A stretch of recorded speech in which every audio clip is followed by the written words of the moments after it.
welcome to Chapter 6, Part 1. In the first part of Chapter 6, we will talk about the importance of project time management. Managers often cite delivering projects on time as one of their biggest challenges. Why is that? Out of the three constraints, project management constraints that we covered previously, such as time, scope, and cost, time has the least amount of flexibility. Think about it for a second. Time passes no matter what happens on a project.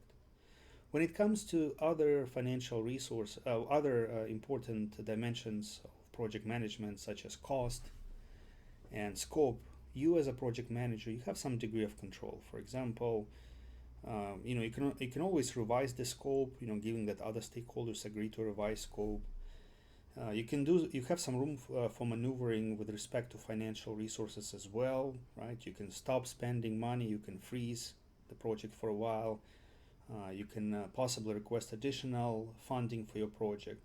But when it comes to time, you don't have much flexibility. You see, time passes no matter what. You cannot stop time, right? You cannot stop time, and once it's gone, you can never get it back, right? You can spend additional time in the future, but you cannot really recoup the time that you lost in the past.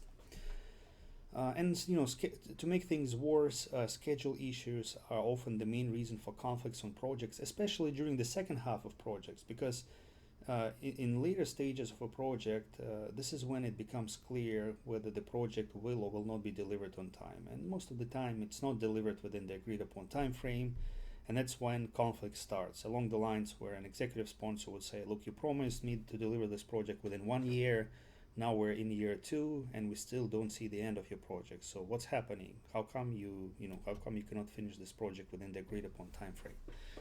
So time issues or not being able to deliver a project on time is a frequent source of conflict in the context of project management.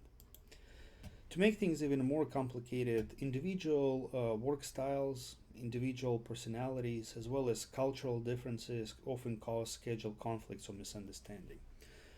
One dimension of the Myers-Briggs type indicator focuses on people's attitudes towards structure and deadlines. Some people prefer to follow schedules and meet deadlines, while others are much more flexible with respect to schedules and deadlines. So they don't understand what's wrong, with breaking deadlines, or why other people get upset when you don't show up on time or you don't deliver what you promised within the agreed upon timeline. So people have different attitudes. And also, those differences can be observed at the level of entire countries or regions or cultures.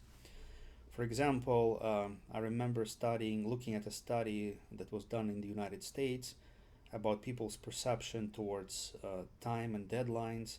And the study found out that if you're talking about east or west coast of the United States, then the expectations from other working people, from other professionals, is that you show up to meetings exactly on time. That's the common expectation. Some may tolerate you being late up to 5 minutes, but nothing beyond that. So being late by more than 5 minutes is considered to be a no-no on the east and west coast, and people may just get up and leave. They may not wait for you for more than 5 minutes. Now, when you go closer to the central area of the country, Midwest, then the study found out that people are willing to wait for up to 15 minutes if somebody's late. So you see, even within one country, the perceptions, the standards with respect to time and being on time differ. Okay, so what are the main processes under project time management? Well, project time management consists of the following processes or sub-processes. First of all, defining activities, defining what needs to be done, listing what needs to be done. Typically, those lists are implemented in the form of a work breakdown structure. Once you define activities, once you know what needs to be done, you sequence those activities, meaning you're identifying the order or the relationships among those activities. What needs to be done first before another activity is initiated. And this is formally documented in the form of a networking diagram or a Gantt chart.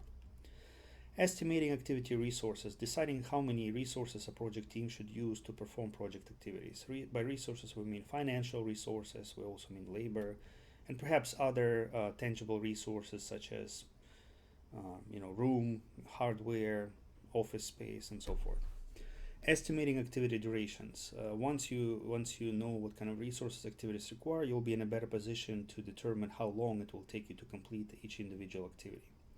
And then based on completion time of each individual activity, you can develop an overall project schedule that not only lists individual activities on a timeline so that you know how much time is allocated to each of the activity, you also see the overall duration of the project. And then the final process under project time management is controlling the schedule, making sure you don't deviate substantially from the agreed upon deadline. And if you do deviate, to make sure there is a formal process that makes adjustments to the agreed upon schedule. And here we have a visualization of the processes under project time management, and you can see some of the outputs or documents that are used to capture the decisions made in each of those processes or subphases under the umbrella of project time management. You can pause for a minute and look at those details. This completes part 1 of chapter 6. Thank you for watching.